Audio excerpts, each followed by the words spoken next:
Welcome to another episode of the Left of Lansing podcast with Pat Johnston.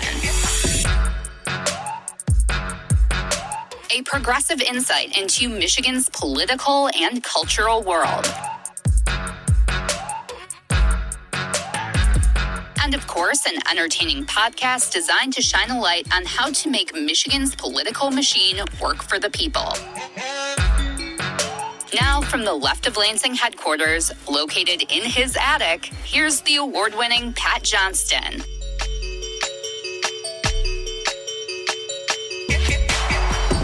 Oh, yeah. Welcome to another installment of Michigan's premier progressive podcast. I am Pat Johnston, and I'm looking forward to talking with my guest here this week because we've been covering the sudden spreading rash of data centers happening in our state of Michigan and across the country. Kelly House, environmental reporter for the nonprofit and reliable news outlet known as Bridge Michigan, has written a slew of stories about how these big tech data centers are popping up across the state and causing controversy and opposition amongst many citizens in towns and townships where these centers are being built. Ms. House knows so many of the minute details behind this push, why it's happening, who in Lansing supports it, and also why utilities such as DTE and Consumers Energy are backing it. So Kelly House from Bridge, Michigan will join me here in just a bit. And then, after our talk, I will have some further thoughts on the data center subject in this week's Last Call. Remember, you can always email the show. That's leftoflansing@gmail.com. And don't forget to subscribe to the show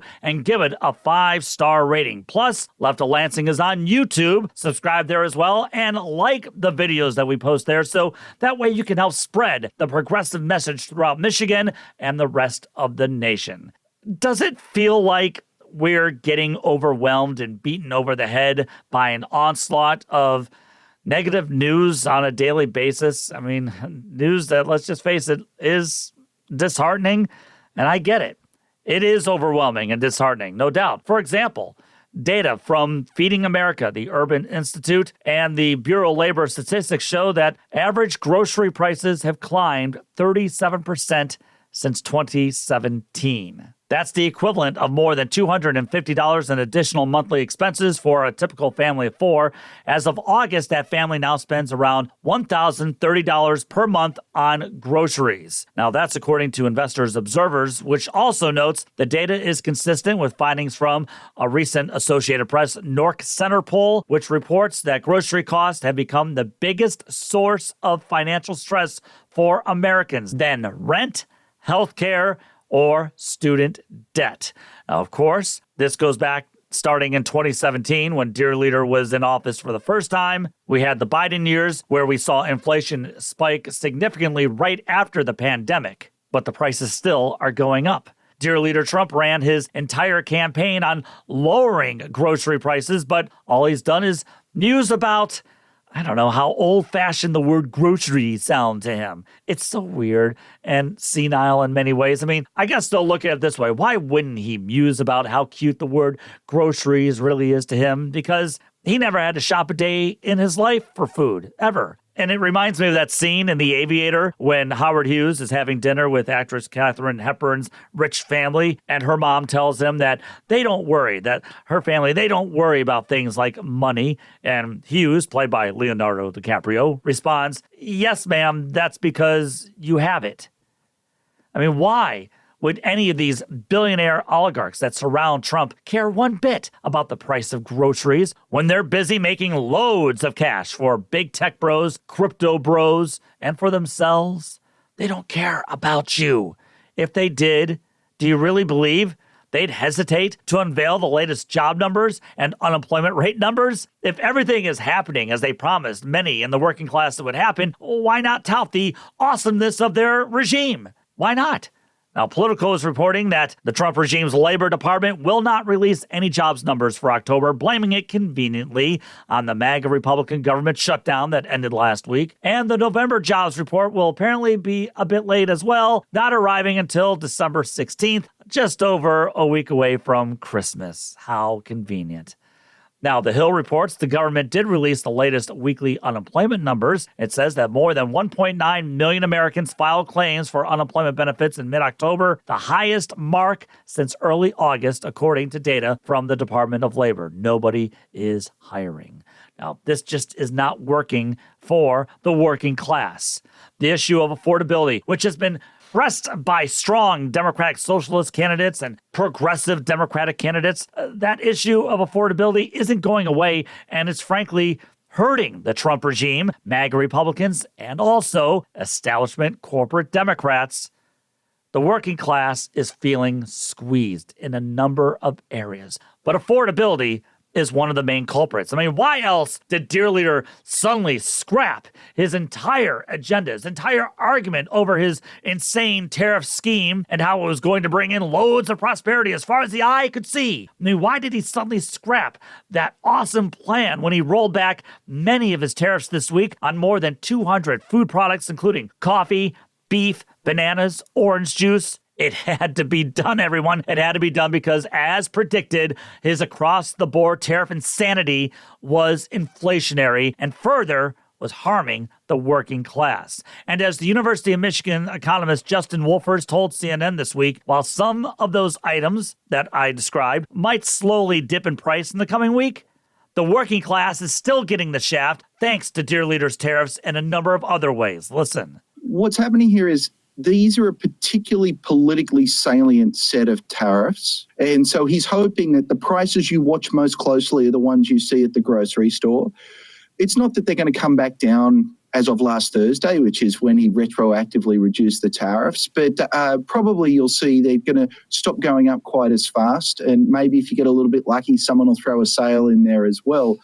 But what's not being talked about here is we spend a lot of money beyond just groceries. For instance, if you're a new house, you've got to furnish your house. The price of couches has gone way up. The price of TVs as well.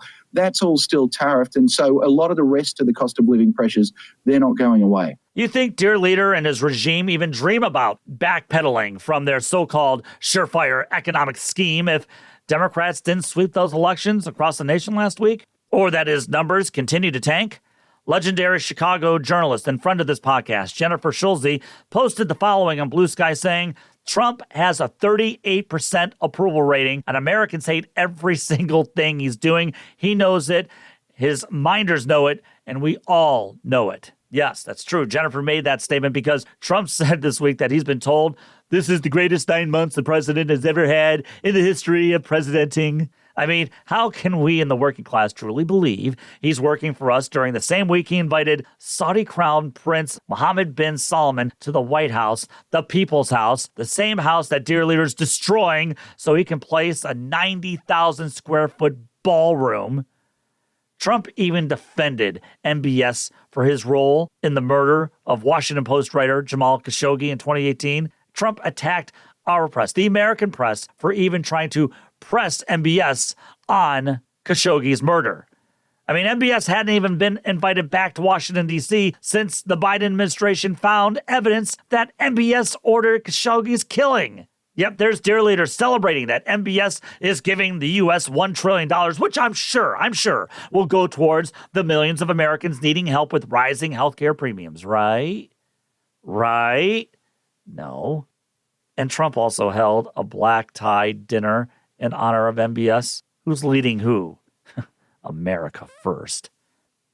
Oh, and this week, and this was beautiful, Dear Leader is promising to shell out some $2,000 to every American next year, thanks to what his tariffs have brought in. Yeah, okay. But the very idea of handing tax money from corporations to the working class is scaring even some inside the regime. Listen to the regime's Treasury Secretary, Scott Bessent, kind of step back from this idea of giving working class Americans money. Would a $2,000 tariff dividend check going to people be inflationary? Well, there are a lot of things that are going to happen next year. Is that one of them? And that could be one of them. And again, maybe we could persuade Americans to save that. Oh, so working class Americans should just save that money because it would suddenly be inflationary. Okay. Audio courtesy of Fox News. I mean, MAGA Republicans have been touting that line forever, but yet you never hear them say similar sentiments when it comes to shelling out billions to corporations or rich elitists like Scott Bessent. No, never hear that. Only when it comes to the working class. The working class is getting screwed by these elites, and it's why the oligarchy needs to keep dividing us in order to keep their little game of redistributing our money back up to them. And we can't fall for it, everyone. We can't. We're smarter than that. We are smarter than that. The reason why anti-transgender grifters like MAGA Riley Gaines are bankrolled by MAGA mega donors is they need her to divide Americans over what? Over what? Over a problem that doesn't exist? And while they harass those who view transgender Americans with some compassion and as, people, they ask, what is a woman? Yet, as we saw this past week, these same MAGA types were trying to blur the lines of what is really the age of consent and when does a girl actually become a woman. I mean, we saw it from Megyn Kelly, from Alan Dershowitz, where they tried to argue that maybe someone who's 16 or 17 shouldn't be considered young girls. I mean, they said that in defense of those rich and powerful political and financial elitists who were all part of the Jeffrey Epstein child sex trafficking ring. They were defending pedophilia, and they were trying to blur the lines of what is and is not a woman. Sick and grotesque. Has Riley Gaines ever said anything about it? I don't know. I haven't seen her say anything about it. And is she asking those same people who are defending those who were friends with Jeffrey Epstein? What is a woman? Of course, here in Michigan, we had a handful of MAGA Republican white Christian nationalists vote against a bill banning child marriage. I mean, people like State Representative Matt Maddock of Milford voted against the bill because to him, I guess letting men of power dominate a 16 or 17-year-old is just fine and dandy with him. Can't imagine that made the people of Milford real happy. How is that kind of stuff helping the working class or bringing the working class together? How? In Dearborn this week, a MAGA white supremacist named Jake Lang held an Islamophobic rally. He's a former January 6th rioter and insurrectionist, and he flew in from Florida to cause chaos in Dearborn because he views Dearborn as anti-American since it's got a high Arab American population. He threatened and tried to burn a Quran and brought bacon to stuff in counter-protesters' faces. By the way, dear leader pardoned Jake Lang as part of his blanket pardon for all January 6th insurrectionists. And Jake Lang was praising Trump many times while in Dearborn. I mean, this is the same guy who beat cops during that insurrection. But back to blue, right, everyone? Right? Jake Lang prayed for God to remove Muslims while he was in Dearborn, and his goal there was to cause violence, and he was doing it all in the name of white supremacy, and he praised Trump at the same time.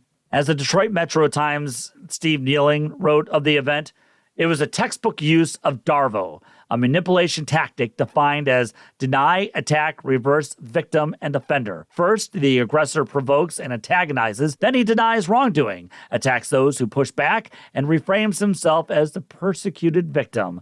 And he says Lang executed it step by step. Now, I also saw many videos of that night in Dearborn, including one that I cannot play here, where one Dearborn resident blames Trump for bringing that kind of hate to Dearborn. He was using some language. I don't mind some swearing, but there's some I can't really play on here. But it's a good video, and I have linked to it wherever you're listening to this podcast. But the resident said that he even voted for Trump, even though he was a Democrat, as did many others in Dearborn. And he said, is this the thanks that we get? Now, I'm going to say this as clearly as possible, all right?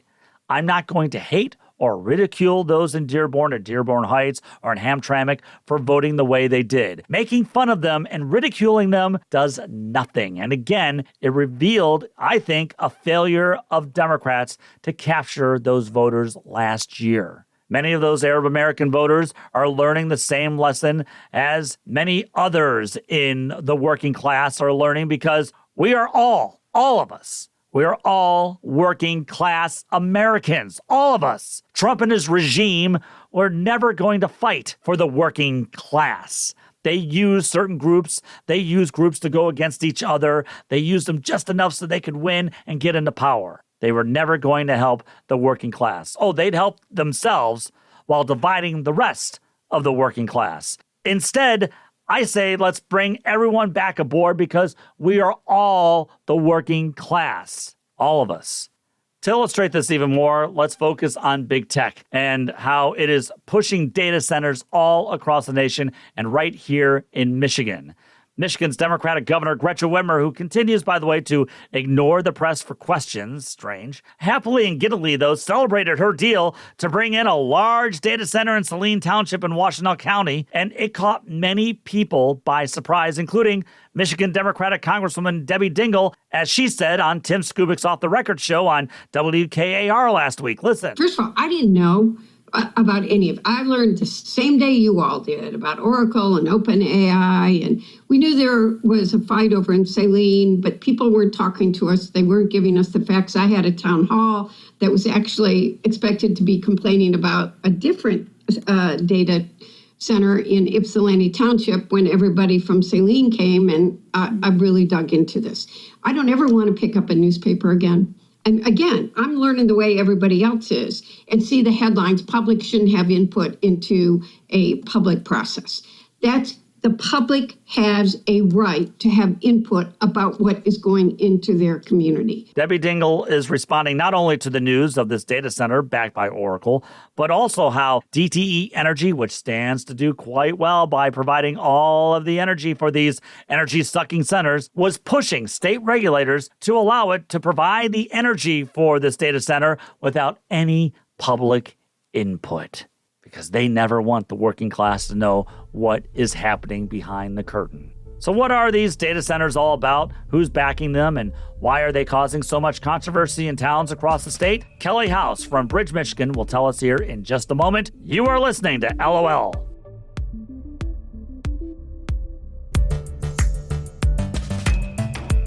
It's the Left of Lansing podcast with Pat Johnston. Need to give Pat a piece of your mind? Or do you have some stories you think Pat should cover? Email him at leftoflansing@gmail.com. And if you have Michigan beer ideas for Pat, he'll love you even more. Now, here's Pat.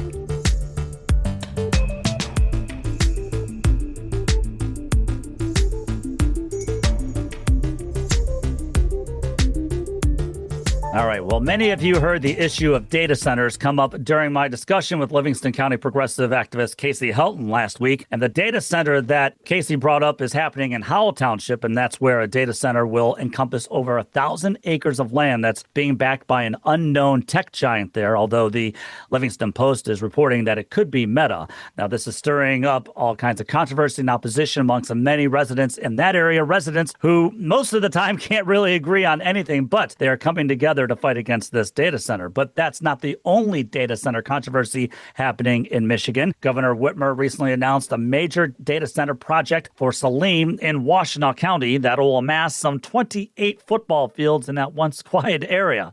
And despite some local pushback by government officials, they eventually backed down to the developer-related Digital that's building this massive complex. Now, this push for these expensive and expansive and environmentally harming data centers is happening fast across Michigan and many other states, and it's making many citizens feel kind of powerless in trying to stop them. I wanted to learn more about these data centers and why we're just suddenly seeing this rise in them that's happening really quick, and why they're being so pushed fiercely by not only big tech, but by political leaders who are hailing this as a way to help the state economically. So I wanted to invite Bridge, Michigan's Kelly House here to the show because Kelly House is the environmental reporter for Bridge, Michigan, which is a nonprofit news source that provides excellent news coverage throughout the state. Kelly, thanks so much for coming on the show this week to talk more about this. I appreciate it. Hi, thanks for having me. All right. Well, you've been covering the data center push in Michigan quite extensively, as I said. And one article that you wrote last week titled Tensions Mount as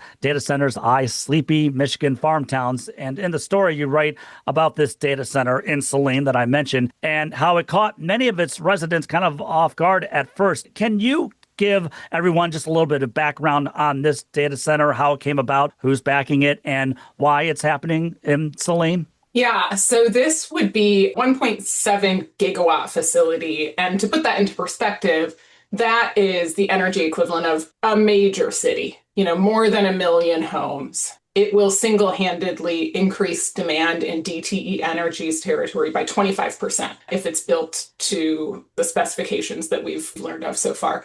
It's a Stargate data center, which is part of a partnership between OpenAI, Oracle, and Related Digital, and it will be a facility that trains AI models. So what that looks like is vast, you mentioned 28 football fields. That's the size of these 3 buildings. The site itself on which these will sit is hundreds of acres. But there'll be big windowless warehouse-like buildings filled with computers that run 24/7, training AI for all sorts of uses. This first emerged publicly back in July. And what that looked like really is representatives for the developers just showing up at a township meeting and introducing themselves. And then the next day, they filed an application. There had been whispers in the community that maybe something like this would happen because farmers had already been approached for their land. So one farmer told me he was literally planting soybeans last spring when company officials, rode up in a pickup truck and offered him millions of dollars for his land. Wow. He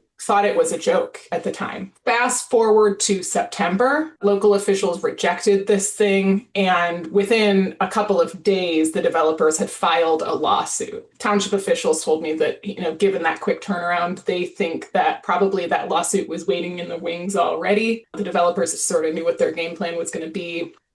And it hinged on the idea of exclusionary zoning. This township has industrial zoning, sort of in its ordinances, but doesn't actually have a property that is set aside for industrial uses. So the developer said, hey, if you have this zoning type, you are required to make way for someone to take advantage of that. And the township, acting on the advice of its attorneys, decided to settle that lawsuit, paving the way for this facility to move forward. Did the county commission have any say there? That would be Washtenaw County. Did they have any say over this? No, not to my knowledge. These facilities, the land use is the big make or break thing. Can you or can't you get authorization to use the land? And that rests really at the local level. Townships and cities decide that. And I think maybe the reason why I was wondering if this caught some off guard was that I was watching Tim Skubik's Off the Record show on WKAR over the weekend, and he and the reporters there were interviewing Democratic Congresswoman Debbie Dingell, and that's her district where this data center is going to be built. And she told them that she was learning of the news of this data center just like everyone else, and that it caught her off guard. Would that be possible? Yes. And I think that's happening across the state. These things sort of bubble up from the local level. They are kept under very tight wraps until the entity behind one wants to come forward. And depending on, the place and the developer involved, that's happened at different stages. There's one example in Kalkaska area, for instance, where a company is floating the idea of a data center, but, they haven't secured any land. They have yet to come to the local government looking for approvals. They're just sort of testing the waters to see if this community would be receptive. Then you have situations like the one in Howell Township, where land has been secured, the township board is considering rezoning. It all has happened within the span of a couple of months, and we still don't know who the tenant of this facility would actually be. So they tend to be kept under very tight wraps until all of the major access to energy and land have been secured, and then these tech giants decide they're going to come forward and put their name on the project. You mentioned it earlier when you were talking about this Selene project. What exactly will these data centers do? Like, for some who may just hear data center, they hear AI. What does that mean exactly? What is happening? What is actually the goal of these data centers? So not all are AI. Okay. The Michigan's first announced one will be training AI. We don't really have a lot of details, and I don't expect we will get them. about who's contracting with that facility to train AI to do what. But AI could be anything from Chat GPT, which is probably the thing that most of us are familiar with, or Google Chat, where you search on Google and now you get AI answers. But AI powers online banking. It can be used to power businesses, use it to use fewer people to accomplish tasks. There are many uses for AI. Some of these other data centers are literally storing data. If you host a website, that data is stored somewhere. Social media algorithms rely on data center, cloud storage of our photos and videos. So those storage and processing ones are a little bit different from the ones that are doing what this one does, which is take in vast quantities of information and use it to train artificial intelligence that then is used to perform tasks. Okay, so thank you for clarifying that a bit. But the one in Saline, that will be AI? Yes, it will. How many of these data centers or plans for data centers are moving forward in the state? I mean, I don't know if you can give me a number right at the top of your head, but is there like a figure that you can come up with? Yeah, it is very difficult, if not impossible, to get a concrete number. There isn't a central tracking repository for these things where data centers have to announce themselves. But I have just done a rough survey of places where these proposals have become public. And I've come up with, we're talking about hyperscale, the really big data centers. There are no fewer than 9 proposals ongoing in Michigan. The trouble is I'm getting a lot of this information from local media that covers the township board in whatever small community. And so I do wonder if there are proposals out there that maybe have yet to become widely publicly known, but that are being floated. Then on top of that, you can get some 5,000-foot view from the state's major utilities, because they play a huge role in data center development in that data centers need tons of energy. We're starting to see some public information revealed from utilities as they start to talk with energy regulators about how they're going to meet all of this demand. And I'll just look, I have a spreadsheet going, so bear with me for a second. Oh, no problem. Consumers Energy, they say that they are anticipating 2.65 gigawatts of data center demand by 2035 in their service area. Right now, they have none of these large data centers. And they are already in advanced talks with 3 proposed data centers that would equate to 2 gigawatts. DTE, of course, they now have the deal for the Stargate data center. They also say that they are in advanced talks for another 3 gigawatts worth of data center demand. That, if you're talking about a gigawatt and a half per data center, that comes out to maybe 4 or 5 data centers that are in advanced talks with the utilities that would be servicing them.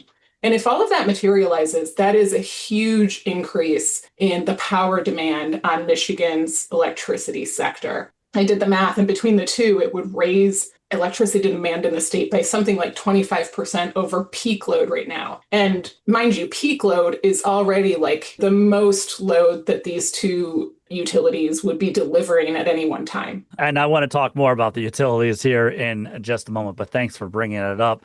I just wanted to go back real quick. Michigan, Kelly, it kind of made itself available for these data center projects, thanks in large part to the Michigan State Legislature last year passing these tax breaks and incentives to entice these tech companies to build these centers here. Is that correct? That's correct. And that was a big political battle in and of itself. There was bipartisan support and bipartisan opposition to that legislation. It did ultimately pass. It gives data centers exemption from the state's sales and use tax. Data center proponents would say, hey, that's just putting us on the same ground that, big manufacturers are on or farmers are on. When a farmer buys a tractor, that's not subject to sales and use tax. When a big factory buys new equipment, nor is that. So data center developers would argue that. Opponents argued, these are some of the wealthiest companies in the world. They need to put these things somewhere. They will eventually come to Michigan, whether or not we exempt them from these taxes. And then on top of that, there were people who, simply said, we don't want to roll out the red carpet for data centers in Michigan, who are concerned about the water use, who are concerned about the electricity use, the fear that it could supercharge climate change and doom the climate goals that Michigan legislators had just written into law a year prior. And this happened during the lame duck session, too. Yeah, it did. I mean, it was debated throughout the year, but yep, this was passed during lame duck. And like you said, too, I mean, they had bipartisan support, but bipartisan opposition, because I was also remembering that there were many. I mean, you have some Democrats, progressive Democrats, and you have some Republicans in the state legislature who were already by then saying they wanted to change the corporate tax subsidies programs that many of you over at Bridge, Michigan have reported hasn't really created all of the jobs that were promised. So that's where some of the opposition was coming from, right? That people were saying, wait a second, I thought we wanted to kind of change this, and yet we're doing the same thing here for these tech companies. Exactly. And my colleague Paula Gardner has done tons of, scrutinizing the actual outcomes of various subsidies for industries in Michigan. And what she's found is that frequently they have not lived up to their end of the promise. And I've done some looking into that. When this bill was being deliberated, I looked into that with one of the major data centers that Michigan did have, which is far smaller than the ones we're talking about now, but, big for Michigan up until today. And that's the Switch Data Center over near Grand Rapids. That one had already been granted exemptions to sales and use tax. The developers made these promises about hundreds of jobs, public promises. And then by the time those were memorialized on paper, it was a much smaller promise to begin with. And then by the time the deadline to create those jobs rolled around, Switch had created like a fifth of what they even promised on paper. So there were concerns around what's going to happen when we're giving away more of this money to these massive data center companies, when we already have seen in hindsight that companies did not maintain their end of the bargain. And I talked with the sponsors of these new tax breaks about that, and they said, hey, this new law acknowledges that data centers are not really major job creators, but that they felt the tax breaks were still justified because the industry, even after receiving a lot of exemptions and reductions on their tax bill, would become a huge taxpayer in the community that they set up shop in, that they'll be paying property taxes and fueling local budgets. And that appears to be true. I mean, granted, the ground has not broken on this proposed data center in Saline Township. It's not a done deal. But they've run the numbers and they have said, even after getting the state sales and use tax exemption and getting a 50% reduction on local property taxes, they still expect to be infusing millions of dollars of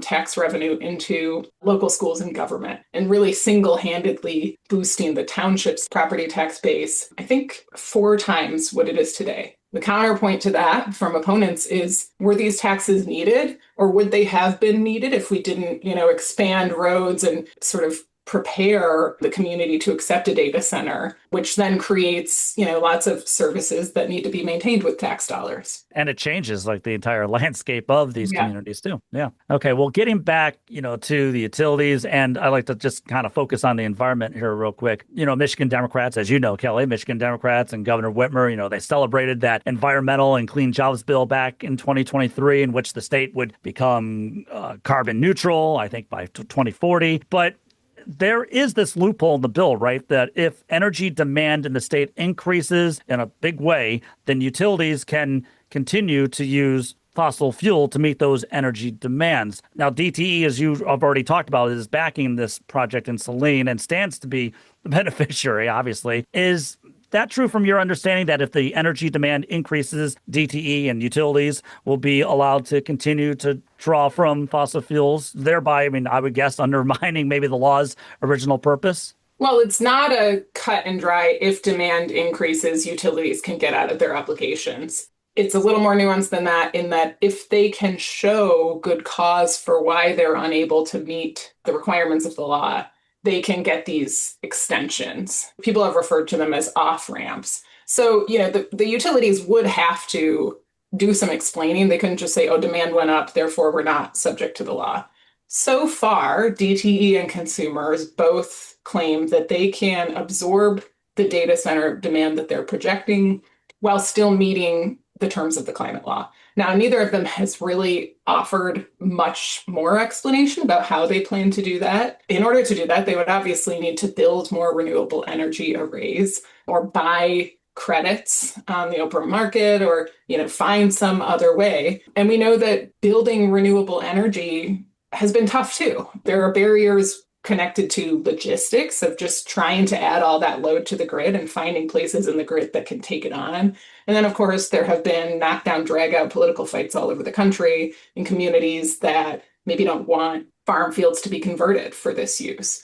So big questions down the line about how you actually meet that energy demand if it truly materializes. But then on the flip side of that, there is the question about whether that demand will actually materialize. And you just saw, so Consumers Energy was the first utility out the gate in Michigan to propose sort of how it plans to deal with selling power to these massive new users that are sort of unprecedented in their size. And part of their argument to regulators was, hey, these are facilities that, because they have very few jobs, because they're in an industry that's evolving, could very easily ask us to make huge investments to serve them and then pull up the stakes and leave prematurely. And there's also fear of an AI or data center bubble where maybe demand fails to materialize. So what consumers did was ask the state, and ultimately they got clearance to do this, to be able to lock into long-term contracts with data center developers that require them to continue purchasing large amounts of power, predictable amounts of power. They couldn't dramatically ratchet down their demand,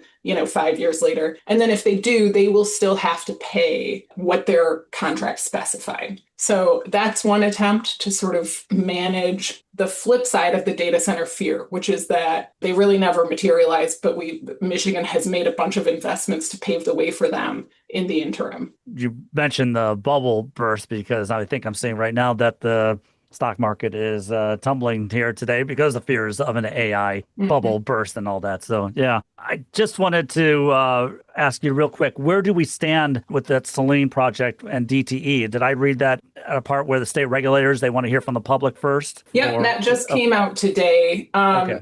So DTE, just in case listeners haven't been following, DTE took a very different track from consumers. They want, rather than setting sort of blanket regulations, they want to do one-off contracts with individual data center developers. And they had asked state regulators essentially, hey, please approve this without including the public or holding hearings. We want you to do it fast. And we think that there's no need for hearings. So what happened today is the MPSC, Michigan Public Service Commission, said, no, we're going to have a public hearing. What still isn't clear is whether the Public Service Commission will open what's called a contested case. And that would be a more robust level of review that allows interested parties on all sides. It, functions like a court case. They can present their evidence. They can try to sway the decision makers about what they think the outcome of this contract issue should be. So we're still waiting to hear whether or not that will take place. Okay.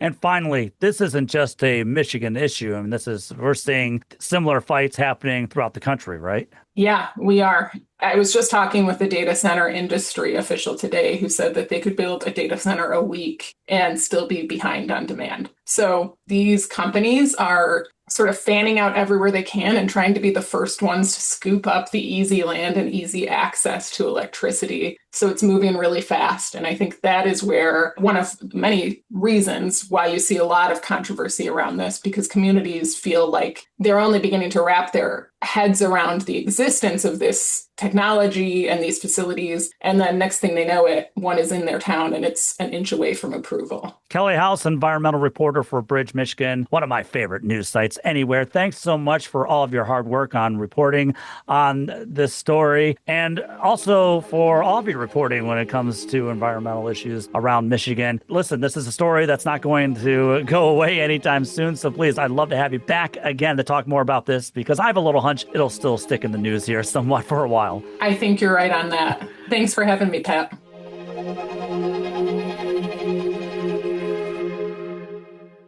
He spent nearly 25 years working as a liberal voice in conservative talk radio across the state, and he's still a somewhat stable person.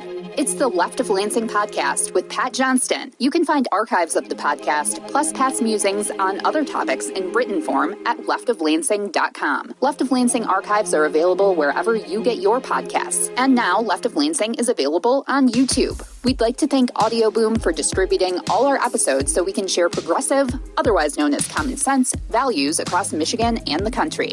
Now, here's Pat Johnston.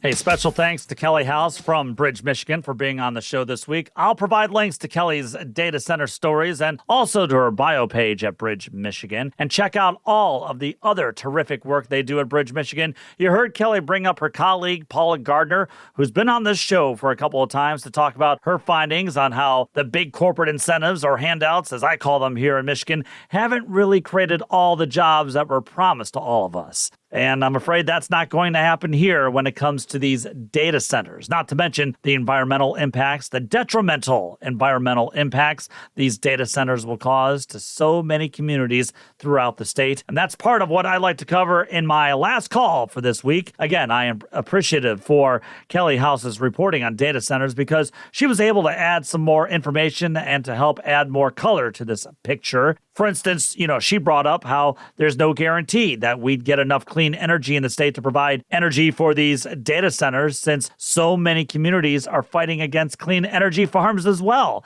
And okay, I understand that. That's the truth. With the difficulty of the unknown when it comes to farmers today, especially with Trump's tariff insanity, it is somewhat understandable to me why some farmers are willing to sell their land for the amount of cash that these tech firms are giving them. I mean, this will take care of their family for at least 2, maybe even 3 generations. But I am sorry, I don't see the benefit of these data centers since they'll lead to water depletion, more fossil fuel in our air to power these centers, light pollution, and yes, AI technology that'll make jobs disappear. They're asking taxpayers to help them form these centers, some of them that are AI concentrated that will end up taking away Michiganders' jobs. And what I don't get is how we are witnessing these gigantic tech companies finding ways with their algorithms to share the news they want the public to see, and how they're also joining forces with authoritarianism to gain more power and more wealth over the people. Yet, there we are, granting these same companies massive tax breaks and also our environmental treasure. Won't they eventually come to Michigan without this welfare? I mean, if this is such a boon, why do they need our money? They'll just come here anyway. And then there's DTE, who tried to fast-track this Saline data center for Oracle because when in doubt, try to do everything behind the people's backs. Yeah, that seems like a real sound strategy always. That's what's got the working class here in Michigan in such a frenzy in so many different towns, so many different areas around the state. It's how this is all being done behind our backs, or a lot of it is being done behind our backs, and we don't get much of a say. And what's even more scary is that AI is powering this nation's economy right now, and that is not a good sign. And then there's this.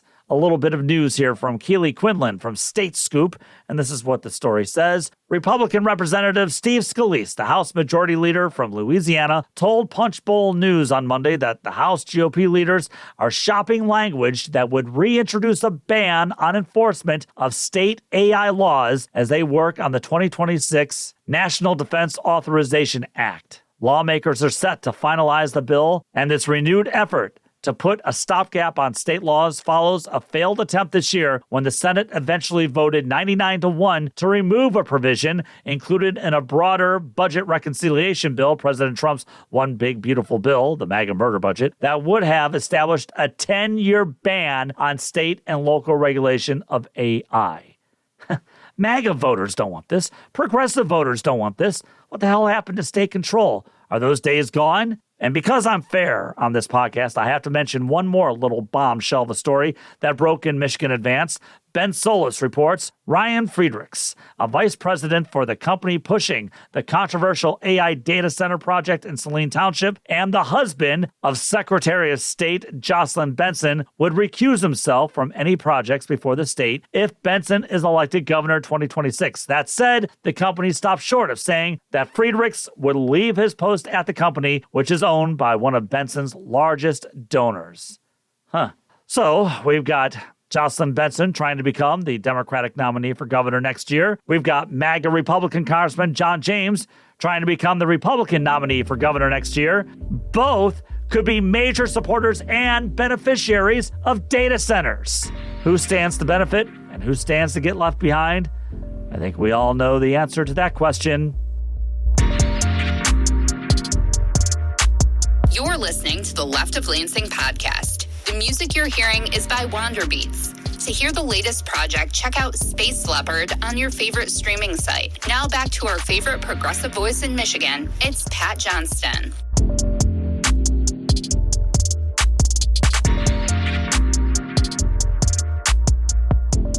Well, that's going to do it for this edition of the Left of Lansing. Special thanks again to Kelly House from Bridge, Michigan for joining me here this week. And I wanted to bring this bit of campaign news before I forget. I don't know if you saw, but former Michigan Democratic Congressman Andy Levin is endorsing progressive Democratic Senate candidate Dr. Abdul El-Sayed. And I'm not sure how much endorsements really matter anymore, but the doctor has been picking up some rather big names lately. So keep your eye on that Michigan Democratic Senate race. I haven't yet decided if I will provide an episode next week, with it being Thanksgiving and all, but regardless, I will still provide the Monday Musing and Friday Short. If we don't talk next week, please have a safe and relaxing Thanksgiving Day holiday, and please, please, please, Detroit Lions, win this week, and then win again on Thanksgiving Day against those Packers. I'm starting to get a little nervous that you're going to miss the playoffs. Until next time, remember, take the battle to them. Thank you, Michigan. The Left of Lansing podcast was produced by Pat Johnston, written by Pat Johnston, researched by Pat Johnston, edited by Pat Johnston, and hosted by, yes, Pat Johnston. Technical assistance by Dr. Heather. And thanks to our good friend Kirsten for the awesome podcast logo. Remember to visit leftoflansing.com for more news and information. Thanks again for listening to the Left of Lansing podcast.